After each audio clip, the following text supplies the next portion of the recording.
Labak kay isang pong na, ma'am. Dili, balos na. Laing diyo gayo ni. So, butagi, ma'am, will you please rise?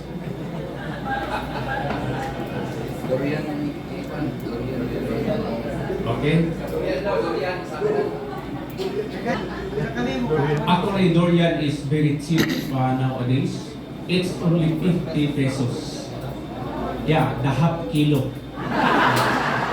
But I think nobody dares to purchase only a half kilo of durian. It's only 50 pesos. To our distinguished presenters, we have Dr. Pabilia and the rest of them. To all our guests, ladies and gentlemen, welcome in Mindanao. Our union, Southeastern Philippine Union Mission, is of 5 mission territories and 155 churches. And with 468,629 members. We have 1 hospital, and that is the Adventist Hospital Davao. We have 1 college, the South Philippine Adventist College. And with the strength of our union, I warmly welcome all of you. This is Davao City. Davao City is known for 3 nicknames. If Cebu is the Queen City of the South, Davao City is the King City of the South. This is also known as the crown jewel of Mindanao. And lastly, for last year, this is known as the durian capital of the Philippines. But not this year. This is a lean season for durian. But probably we will assure you of like 1 or 2 seeds durian for each of you, Pastor Jose. Because as I said, about 3 months ago, durian here is about 200 per kilo, but now it's reduced to like 50%. So with our union and with our mission and with Adventist Hospital Davao, I think we can produce at least 2 seeds for each of us. So, palakpak naman kayo dyan. Kung ang Cebuano na ipakpak, kamo po na ipalakpak, diba? Again, I warmly welcome all of you. You are free to roam around. Davao is one of the habitable places, cities in Asia. This is a very quiet place. This is a very peaceful place. You're assured of your security. But please do not smoke anywhere because you will surely be apprehended. And I'm sure no one from us will do smoking because smoking is strictly prohibited here in Davao City. You can never find a pack of cigarette anywhere because this is Davao City. Again, welcome to all of you. While they are singing, the singers, akala ko yung rondalya, ito pala, singers. Okay, while we are listening to the music, just get one and just have the struggle to hold that one. Just hold for a music long.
Thank you very much.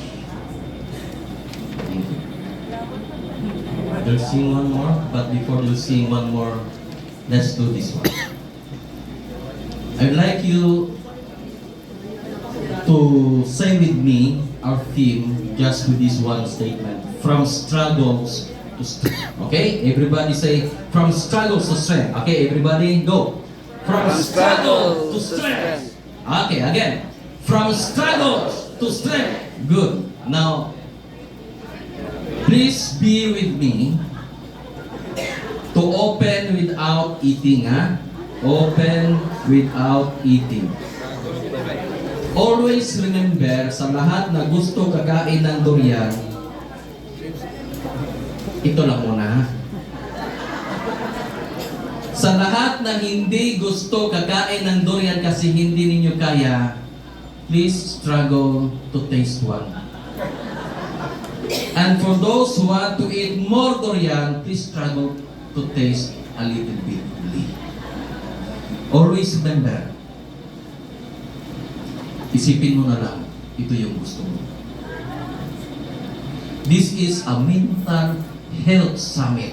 Let us use our mental health. Isipin mo na lang, marami ito. For those who do not want to eat durian, isipin mo na lang, hindi ito durian. For those who want to eat more, isipin mo na lang, marami ito. But one thing, you can never appreciate the strength if you will not undergo struggles. And you cannot appreciate the 2 seeds of durian if you taste 5 now. You can only appreciate 2 seeds because you only taste a little. Now, let's eat together. And after eating, let's say, from struggle to strength. Okay, 1, 2, 3. Ano sila daw sa friend? Ano naman eh? Let's say, from struggle to strength. Let's clap our hands. Good morning, everyone. And let's see one more song. Wine na yan. Ito pang wine. Durian wine.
PhilHealth can come in to pay us, even for the services that we can do to the community and those who have, psychological problem. Now, we have seen the extent of how important this ministry in our church. I was even thinking of pastors should also be good psychologists, so to speak. I'm one of the students of, during my master's degree, 30 years ago now, 30, I was still young at the time when you were still young. And it's UP. Now, my own because basically, we have that hope deferred examples that was brought to us by our speaker. What is this? Elijah. Elijah was a witness of how wonderful and powerful his God was. He is. Okay? With all the miraculous presentation before his eyes. But for that threat coming from the one hope deferred dayon. Yet how quick from distress to eustress. Yeah, that's what I've noticed. Even Job also. And praising God after the distress to become eustress. Wanted to understand what mental health is, right? Tama po ba yun? Alam niyo po ba ang salitang mental health? Parang isa na lang. Kanina, baka ang salitang mental health. What comes to your mind? Ano ba? Kalusugan, pangkaisipan. What else? Marami po, when I had a speaking, during the NSN summit in the Negros Oriental last week, kasi ay kakatapos lang, sabi nila, pag narinig daw si mental health, immediately what would come to their mind, buang. Diba? Abnormal. May kulang-kulang. May maluwag yung tornilyo. Those are the common definitions that they had when it comes to mental health. Pero ano nga ba ang mental health para sa atin, mga kapatid? So let me share with you the outline. I'll be giving you a holistic perspective. The Adventist health message is not solely focused on the physical aspect, but we want to ensure that it is holistic. Okay? So I have integrated approaches here that would help us later on. So Bible-anchored, evidence-based understanding, and so we may be able to recognize, kanina po pinag-uusapan dito, paano nyo po ba mare-recognize kapag ang isang tao ay may problema na? You may be having a lot of understanding when it comes to mental health, pero paano nga ba pag nakausap mo na yung isang tao may mental health problem? Ito na ba ay kinakailangan i-refer o kausapin or kung ano man pa ang kailangan gawin? So, I'll try to share with you this. I have 3 presentations for this whole summit. First presentation would be on the awareness part. Second presentation would be on the mental health policies na pwede kong gawin natin sa ating churches. And the last is all about the prevention, education and mental health. Since I'm also in the academe, I'll be sharing with you, especially sa ating mga administrator po na narito, ano ba ang dapat gawin also sa ating mga schools. Okay? So, I'll give you some understanding on this, but before I begin, let's have a quiz. Are you ready for a quiz? Yes. Okay, walang prize po ito. Prize niya po, dadagdag yung mga neurons. Sabi may dagdag. So, let's start with the first quiz. Okay? The Adventist health message teaches that true health includes A, only eating the right food and exercising. Sino po kayong umattend doon sa Negros Oriental? Huwag na po kayong sumagot, ha? At baka alam nyo na ito. Pangalawa, B, body, mind, social life, and spirit working together in harmony. Pangatlo, just avoiding bad habits like smoking and drinking. Letter D, reading the Bible without caring for physical health. Are you sure? Yes. You are correct. Okay, palakpakan po natin ang ating mga sarili. Gamitin mo lang lahat ng senses natin. Sense of touch, sense of sight, sense of hearing. Di ba? Para at least learning actually may take place efficiently when all of your senses are. So, mas maganda po, let's be interactive with this. Number is most correct about mental health. A, if you have faith, you should never feel depressed or anxious. Letter B, alone is enough to solve all mental health problems. Letter C. Mental health struggles can happen to anyone, and God wants us to combine our faith, healthy living, and professional health. Wala pa po. Hindi pa tayo. Wala. Oh. Letter D. Mental illness means a person is possessed. Alam, maraming mga naniniwala dyan, di ba? Pag may mental health problem. What's your answer? Okay, very good. Letter C. Palakpakan po natin uli ang ating mga sarili. In the SSD territory, I just summarized it. But these are the common problems I have encountered whenever I do health lectures in about various institutions, in conferences and missions in our church. Stress is the common. Teachers are commonly stressed out, Alam niyo po, I'm not singling out others, but most of the time kasi teachers are coming to ask me about this. So burnout, anxiety, trauma, neurocognitive, developmental disorders, mga ADHD, autism, sa Adventist churches po, very limited ang guidance counselors. Iba nga. Hindi mapakali kung ang ballpen ay hindi tasado. Siyempre, ang ballpen hindi tinatasahan. No? Hindi organize yung t-shirt sa cabinet.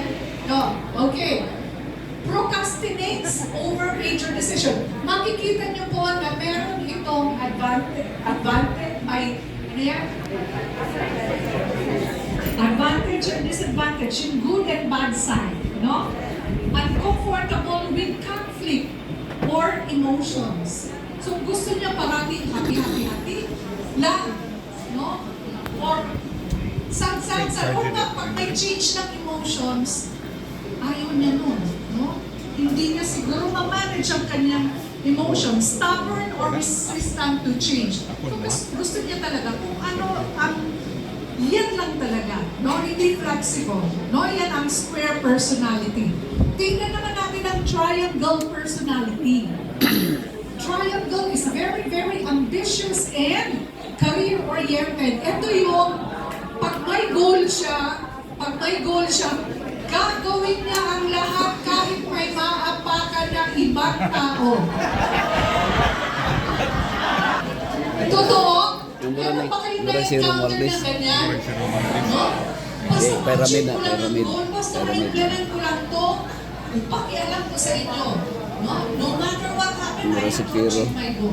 No? Right, ito, yung mga nandun. Hindi ko sinasabi na yung mga administradora, yung mga, hindi ko nga yung sinasabi. Ito yung mga goal-oriented, no? Then, extremely competitive in nature, always have to be right. Always have to be right. Kahit anong gawin mo, nagdidiskusyon kayo, no? Pero, kahit ano ang sabihin mo, siya talaga ang tama. Di ba? Yung mga senior, meron pong nanliligaw sa akin noon. Sabi ko sa kanya, I'm sorry, but I feel the right lady for you. Sabi niya sa akin, it's okay. Anyway, I'm left-handed. Hindi na nakuha yung joke, ano? Hindi na nakuha yung joke. Okay. Always have to be right, respected by others. Gusto niya, pinipingala siya o nire-respeto siya ng ibang tao. Great problem solver. Well, siya naman kasi yung very logical, siya nakakasolve ng problem. And he's very focused on his goal, kaya nga nakakaapak siya, no, ng ibang tao. Okay. Circle. And they said, this is the personality of Jesus. No? Circle. Kung 30 of you, raise your hands. No? 30 ang nagtaas ng kamay. Very compassionate and cares about others, tries to maintain peace in relationship. Sige na nga, basta okay lang, Huwag na tayong maingay. Huwag na tayong magkagulo. Basta, okay lang. Kahit sa'yo na lahat. Huwag lang si Cardo. O gano'n. The good communicator and listener, sociable and easygoing, sentimental and nurturing, and often feels waves of sadness. Ano nga yun? Oo, parating nalulungkot, no? Okay. Next. Rectangle. Ito, unsure or lack confidence. Di ba meron kayong mga kasama, Pastor Emiliano? No? Na pag-desisyonan ko na yun, may mga kasama tayo, napakahirap ang desisyon. No? Kahit may naalata kayo kahit sa mga anak nyo, sa kaibigan nyo, hindi makapag-desisyon. No? Unpredictable and doubtful. No? Always nagduduwa-duwa. No? And always searching enlightenment. Kasi nga, okay na yun. Open to new ideas and to emotional outbursts and pacifist and avoid conflict. No? Hindi siya warfare. Siya yung siya ang pacifier. Okay? Zigzag. Ilan ang zigzag ang personality? 7. Attractive and inspiring in nature. Pareho tayo. Ito yung mga risk taker. No?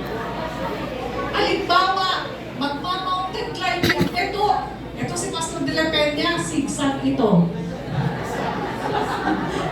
Alam mo, pag nagpa-mountain climbing, di ba? Or kaya nasa building ka, meron naman ditong safe na place. Dito talaga siya So risk taker siya, no? But he's very creative and unique. Pag gumawa siya ng programa, kakaiba, hindi